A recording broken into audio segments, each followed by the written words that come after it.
लेकिन फिलहाल सर जो रुझान सामने आ रहे हैं, हालांकि ये नतीजे नहीं हैं, उसमें बीजेपी काफी पीछे चलती हुई नजर आ रही है। पिछली बार 40 सीटें जीती थी आप लोगों ने, इस बार 17।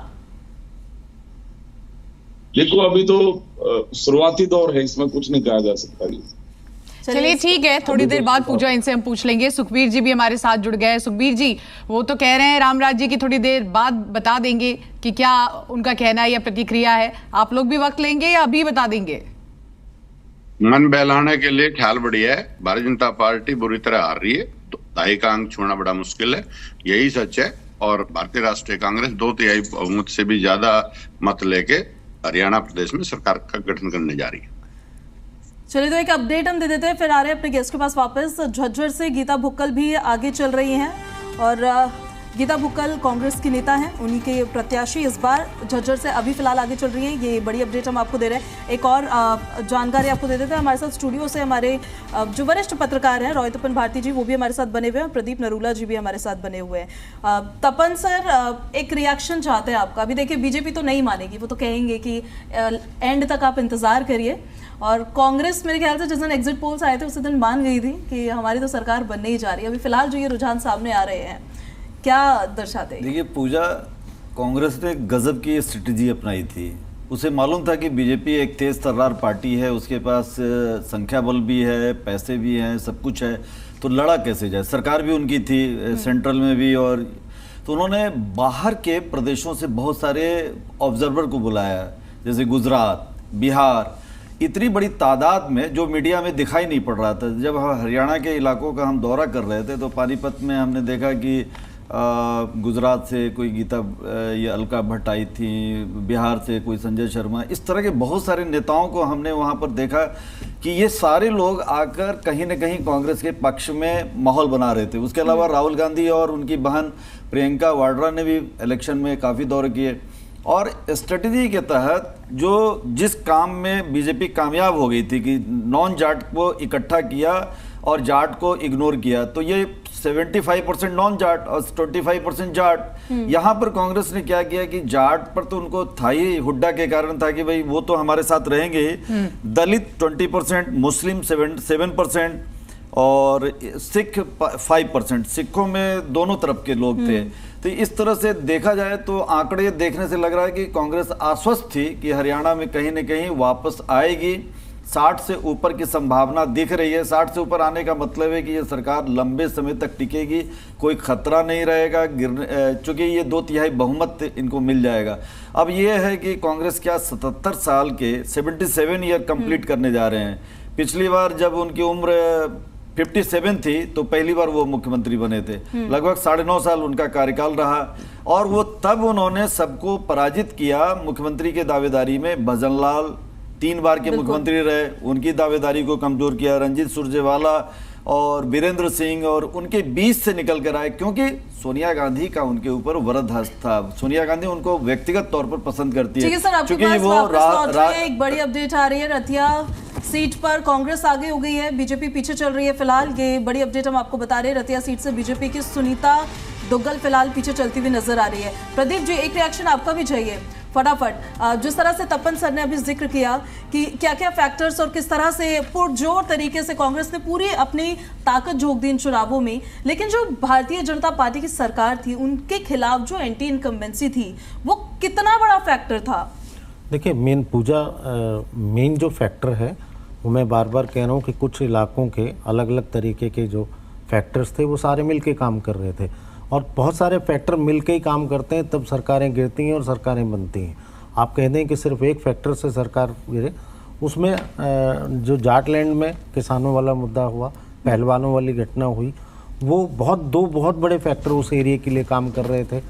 अच्छा, मेवात में पहले से ही बीजेपी कोई अच्छा नहीं कर पाती कभी से भी, और इसके अलावा वो मैं बता रहा हूँ आपको कि वो जो जाटलैंड है वो झज्जर उसी में आता है। तो और जो नॉन जाट एरिया, बिल्कुल प्रदीप जी आपके पास आएंगे, लेकिन एक बड़ी जानकारी इस वक्त सामने आ रही है। अगर हम बात करें एलानाबाद की तो वहां पर अभय चौटाला पीछे चल रहे हैं और कांग्रेस यहां पर आगे चल रही है। बड़ी जानकारी इस वक्त की, शुरुआती रुझान है, ये नंबर्स बदल भी सकते हैं, लेकिन इस वक्त की जानकारी यही कि एलानाबाद से इस वक्त आप देखिए किस तरह से और घरौंडा सीट की भी डिटेल्स इस वक्त हमारे पास आ गई है। अगर बात करें यहाँ की तो बीजेपी के हरविंदर कल्याण 1031 वोटों से आगे चल रहे हैं। तो ये आगे पीछे की लड़ाई लगातार आप देखिए चलती ही जा रही है। इसके साथ साथ एक और सीट की अपडेट आ गई है, बड़ौदा सीट की, जहां पर कांग्रेस के इंदुराज नरवाला इस वक्त आगे है। 462 वोटों से फिलहाल वो आगे चल रहे हैं। अपडेट लगातार हम आपको दे रहे हैं। बड़ौदा सीट से कांग्रेस के प्रत्याशी फिलहाल आगे चलते हुए नजर आ रहे हैं, लेकिन क्योंकि इलाहाबाद को लेकर भी हम चर्चा कर रहे थे, उससे पहले बता देते लोहारू से बीजेपी के प्रत्याशी जेपी दलाल भी आगे हो गए हैं और 1409 वोटों से फिलहाल जेपी दलाल आगे चल रहे हैं। लोहारू से बीजेपी के प्रत्याशी जेपी दलाल फिलहाल आगे चल रहे हैं। वहीं बादशाहपुर की अगर बात कर ले तो बीजेपी के प्रत्याशी राव नरबीर सिंह यहां पर आप देखिए आगे चल रहे हैं और ये वो तमाम सीटें हैं जिस पर नजर बनी हुई है। शुरुआती रुझान आ रहे हैं, हालांकि समय के साथ हो सकता है शाम होते होते ये तस्वीरें बदल जाए। अंबाला सीट की भी अगर बात कर ले तो देखिए अंबाला शहर कांग्रेस के निर्मल सिंह इस वक्त आगे चल रहे हैं, 1810 वोटों से ये आगे हैं और ये हालांकि बड़ा नंबर इसको माना नहीं जाएगा क्योंकि ये तो शुरुआती रुझान है।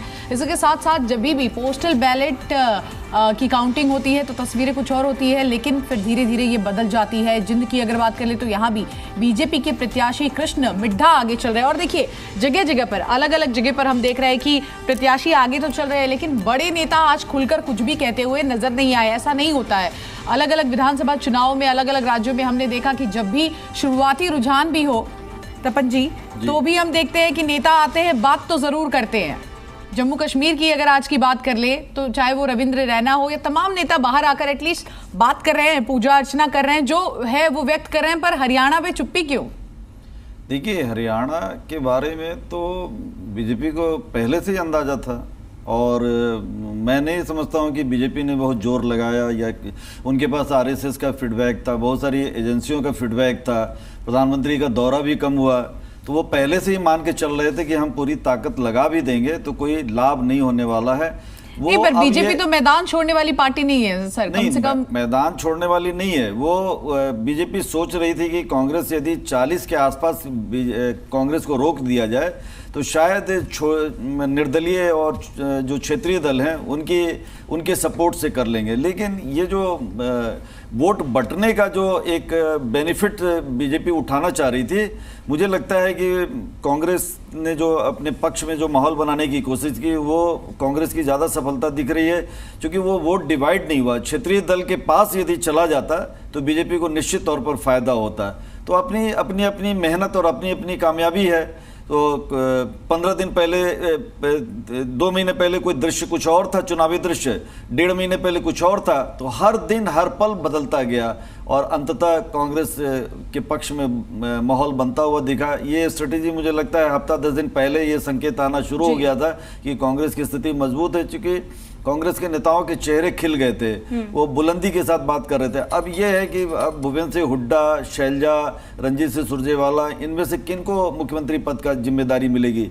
क्योंकि 77 साल की उम्र में हुड्डा को देना मतलब कि अगले 5 साल यदि राज करते हैं तो 82 साल की उम्र तक वो मुख्यमंत्री के रूप में राज करेंगे। से सर लौट रहे आपके पास, भूपेंद्र सिंह हुड्डा आगे चल रहे। फिलहाल ये बड़ी अपडेट हम अपने दर्शकों को दे देते हैं। यहाँ से कई बार के विधायक रहे हैं और वो अभी फिलहाल जितनी काउंटिंग हुई है उसके हिसाब से वो आगे बढ़ते हुए नजर आ रहे हैं।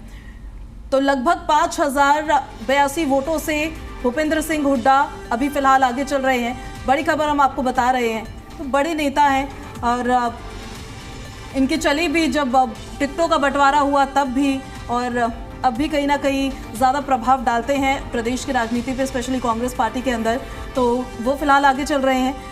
सर आपके पास मैं वापस आऊंगी, लेकिन एक बार आम आदमी पार्टी से एक रिएक्शन लेना चाहती हूँ। राकेश भड़ाना जी कनेक्टेड है हमारे साथ। राकेश जी, आप तो किंग मेकर बनने वाले थे, पर आपको तो खाता भी नहीं खुल रहा है यहाँ पे। बीजेपी की हार कोई अपनी जीत मान लेंगे क्या आप? पूजा जी, किंग मेकर रहेंगे। अभी तो शुरुआत है, शुरुआत रुझान है अभी तो। ये तो अभी आप देखेंगे 11 बजे के बाद जिस तरीके के परिणाम होंगे बदल जाएंगे। अभी तो पहला राउंड भी चालू नहीं हुआ है। दिल्ली से लगती हुई, पंजाब से लगती हुई जो सीटें आप देखेंगे, निश्चित तौर पर हम उन सीटों को जीतेंगे। और मैं मानता हूं कि जिस तरीके से लोगों ने अरविंद केजरीवाल जी की जो 5 गारंटियां थी उन पर भरोसा किया है और आम आदमी पार्टी के जो वोटर हैं वो बहुत साइलेंट वोटर थे और आप देखेंगे अभी थोड़ा सा रुके और बहुत ज्यादा तादादों में हमारे कैंडिडेट जीतेंगे और आप ही पूजा जी बोलेंगे कि ये तो आश्चर्य हो गया। चलिए ठीक है सर, लौट रहे आपके पास। कालका से इंडिपेंडेंट कैंडिडेट फिलहाल आगे चल रहे हैं, ये बड़ी अपडेट हमें मिल रही है। निर्दलीय प्रत्याशी हैं कालका से, वो फिलहाल आगे चल रहे हैं। गोपाल सुखो माजरी ये फिलहाल आगे चल रहे हैं, इस वक्त की बड़ी अपडेट है। मैं आपके पास प्रदीप सर आना चाहती हूँ, लेकिन उससे पहले एक ब्रेकिंग न्यूज दे देते हैं। लाडवा से बीजेपी के नायब सिंह सैनी अभी कार्यवाहक मुख्यमंत्री फिलहाल आगे चल रहे हैं, 4204 वोटों से वो आगे चल रहे हैं। ये पहले राउंड के रुझान फिलहाल सामने आए हैं। प्रदीप जी मैं आपके पास आना चाहती हूँ, आम आदमी पार्टी की बात करना चाहती हूँ। आम आदमी पार्टी ने खूब हल्ला तो मचाया कि हम बनेंगे किंग मेकर और प्रदेश में बदलाव की बयार बह रही है जो उनके पक्ष में बह रही है, लेकिन फिलहाल तो उनका खाता खुलता हुआ यहाँ नजर नहीं आ रहा है। आम आदमी पार्टी को अभी क्या उनकी गारंटियों को बहुत ज्यादा एक्सेप्ट करने के लिए हरियाणा तैयार नहीं है? देखिए पूजा, आम आदमी पार्टी अभी हरियाणा में अपनी ज़मीन तलाश कर रही है और मुझे नहीं लगता कि अभी इस चुनाव में उनके लिए कोई ऐसा ज़मीन तैयार हो चुकी है या उनको कोई बहुत ज़्यादा एडवांटेज मिलने वाला है। हाँ, कुछ सीटों पे वो बड़ी मजबूती से चुनाव लड़ेंगे और ख़ासकर देखिए जिस तरह से आम आदमी पार्टी ने लोकसभा में कुरुक्षेत्र की सीट पर चुनाव लड़ा और वहाँ 4 या 5 विधानसभा क्षेत्र में बढ़त भी हासिल की, 3-4 विधानसभा क्षेत्र में, तो मेरे ख्याल से कि अभी उनके लिए यही संतोषजनक होगा कि वो अगर 5, 7 या 8 सीटों पर मजबूती से चुनाव लड़ें, वही उनके लिए ज़मीन होगी। लेकिन ठीक है, हर पार्टी जब चुनाव लड़ती है, मैदान में आती है, हर पहलवान अपनी। प्रदीप जी अगर यही बात होती है तो फिर हमने देखा पंजाब में भी विधानसभा चुनाव हुए और अगर यही कॉन्फिडेंस लेवल होता तो शायद वहाँ सरकार नहीं बना पाते। नहीं, कॉन्फिडेंस मैं वही उसी पे आ रहा हूँ कि हर पहलवान जब अखाड़े में उतरता है तो जीत की आशाएं और जीत का परचम लहराने के लिए उतरता है। और आम आदमी पार्टी के सभी पार्टियां अपना अपना दावा करेंगे कि हम बहुत अच्छा करने जा रहे हैं, लेकिन जिस तरह की ज़मीन हरियाणा में है वो आप पंजाब और दिल्ली से तुलना मत कीजिए, क्योंकि हरियाणा का जो क्षेत्र पूरा प्रदेश है उसमें अलग अलग क्षेत्र में एक कास्ट बेस्ड राजनीति होती है और उस कास्ट बेस्ड राजनीति में अभी आम आदमी फिट नहीं बैठ रही है। आगे क्या होगा ये तो जनता ने तय करना है, लेकिन अभी जो हालात नज़र आ रहे हैं उसमें अभी आम आदमी पार्टी कहीं भी फिट नहीं हो पा रही। चलिए ठीक है, तपन जी आपसे ये जानना चाहेंगे, देखिए लगातार हम तस्वीरें देखते आ रहे थे और जैसा कि अभी जिक्र कर रहे हैं सारे तमाम गेस्ट भी कि बीजेपी ने कैंपेनिंग में ही कमी रखी, यह आरोप बीजेपी पर लग रहा है, पर आपको लगता है कि बीजेपी ने कैंपेनिंग में कमी रखी और आगे की जो तस्वीरें हैं उसकी वजह से बदली? क्योंकि हरियाणा जैसे इलाके में जो ये अलग राज्य है, हमें इसमें कोई दो राय नहीं होनी चाहिए कि बाकी राज्यों के मुकाबले हरियाणा में वो चीज़ें काम नहीं करती हैं, तो क्या रैलियों से, जनसभाओं से, इन सब चीज़ों से भी ज़्यादा खासा असर पड़ा है इस बार? और एक चीज़ मैं और एड ऑन करना चाहती हूँ इसमें, तपन जी आप इसका भी जवाब दे दीजिएगा। पीएम मोदी का फैक्टर क्या इस बार काम करता हुआ ज़्यादा नजर नहीं आया? हाँ, पीएम मोदी का 2 बार के चुनाव में तो फैक्टर काम किया था और उनके फोटो पोस्टर वगैरह सब जगह दिखाई पड़ते थे। इस बार उनके पोस्टर नहीं के बराबर थे।